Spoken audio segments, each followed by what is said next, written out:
Bismillahirrahmanirrahim. Assalamualaikum warahmatullahi wabarakatuh. Alhamdulillah, syukurillah, la haula wala quwata illa billah.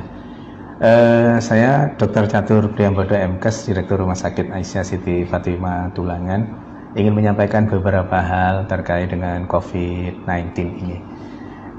Yang lagi marak ramai saat ini adalah terkait dengan disebut positif corona. Ya. Padahal hanya berdasarkan pemeriksaan rapid saja, rapid test saja. Bapak Ibu yang dirahmati Allah, rapid test itu hasilnya bukan positif atau negatif. Hasilnya adalah reaktif atau non-reaktif. Apabila hasil dari rapid test itu reaktif, itu menunjukkan bahwa tubuhnya sudah punya antibodi. Dalam konteks kaitan dengan virus corona ini, tubuhnya sudah punya antibodi terhadap virus, bukan spesifik hanya virus corona.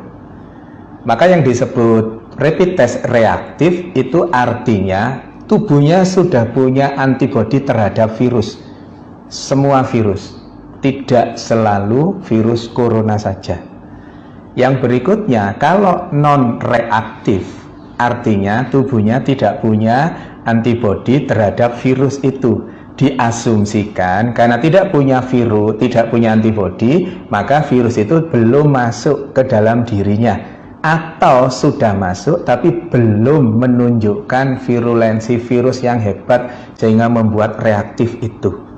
Dalam konteks dalam konteks non reaktif, insya Allah itu tidak terlalu masalah. Tapi yang menjadi masalah adalah pada saat dikatakan reaktif, kemudian di luaran, begitu keluar reaktif, di luaran yang ada adalah bahwa yang bersangkutan positif corona. Nggak bisa.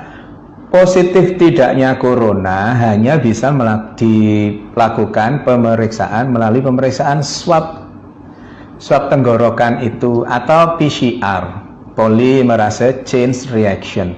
PCR itu hanya pada saat ini hanya ada di pemerintahan, bisa di rumah sakit, bisa di Litbangkes dan seterusnya itu. Maka selama belum ada pemeriksaan PCR, jangan pernah mengatakan seseorang itu positif atau negatif virus corona. Karena apa? Karena efeknya sangat dahsyat.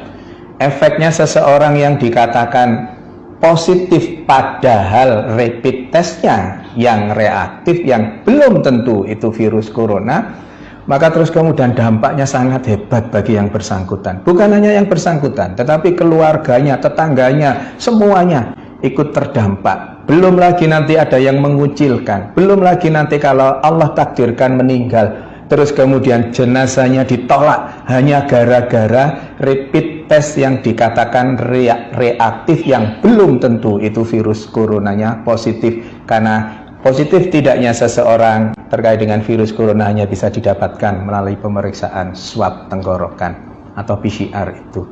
Maka Bapak Ibu yang dirahmati Allah, jangan mudah-mudah mengatakan bahwa seseorang positif corona, karena pada kondisi pandemi COVID-19 ini hal itu sangat sensitif. Jaga diri kita untuk berkomentar berlebihan terkait dengan itu. Pengetahuannya, ilmunya adalah PCR adalah swab tenggorokan, adalah satu-satunya untuk saat ini, adalah satu-satunya yang bisa dijadikan pegangan untuk mengatakan seseorang itu positif atau negatif virus corona, bukan dengan rapid test. Saya kira itu, mohon kita berbesar hati untuk tidak terlalu berlebihan terkait dengan rapid test ini sehingga salah, dan yang menjadi korban adalah yang dikatakan rapid testnya sebenarnya reaktif tapi di luaran sana dikatakan positif virus corona. Semoga ada manfaatnya. Mohon maaf kalau ada sesuatu yang kurang berkenan. Nasrun minallah wa fatun qarib wa basirul mu'minin. Billahi taufiq wal hidayah. Wassalamualaikum warahmatullahi wabarakatuh.